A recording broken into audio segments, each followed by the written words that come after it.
নমস্কার বন্ধুরা, আমি শুভম চলে এসেছি নিউজ বাণী বাংলা দুর্দান্ত একটা এপিসোড নিয়ে আপনাদের সঙ্গে। বন্ধুরা, পশ্চিমবঙ্গে বিধানসভা নির্বাচন আর কিন্তু বেশি দিন বাকি নেই। বিভিন্ন সংস্থার রিপোর্ট নিয়ে সামনে আসছে। তাই আজকে একটা সংস্থার রিপোর্ট নিয়ে আমি আপনাদের সামনে এসেছি এই রিপোর্টটা ঠিক আপনাদের কাছে বিশ্লেষণ করার জন্য।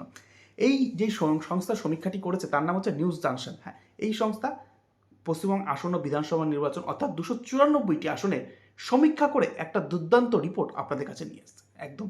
কারণ এই রিপোর্টটা যদি বাস্তবায়িত হয় তাহলে কিন্তু পশ্চিমবঙ্গের ক্ষমতায় বিরাট পরিবর্তন হতে চলেছে। দেরি না করে রিপোর্টটা নিয়ে বিশ্লেষণ করব। তার আগে একটা ছোট্ট কথা, এই সংস্থা যে সমীক্ষাটি করেছে তার সঙ্গে আমি বা নিউজ বাণী বাংলা কেউই জড়িত নই। এই সংস্থা সম্পূর্ণ তাদের পরিকাঠামো অনুযায়ী সমীক্ষা করেছে। আমরা কেবল সেই তথ্যটা আপনাদের কাছে বিশ্লেষণের জন্য নিয়ে এসেছি। একবার জেনে নেব এই সংস্থার সমীক্ষায় কী ইঙ্গিত দিচ্ছে।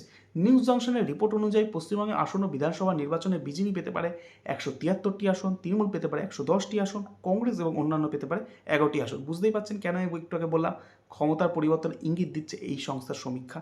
তবে এই সংস্থার সমীক্ষা কখন করা হচ্ছে সেটা নিয়ে একটা প্রশ্নচিহ্ন রয়েছে, কারণ বর্তমানে এসআইআর পর্ব চলছে।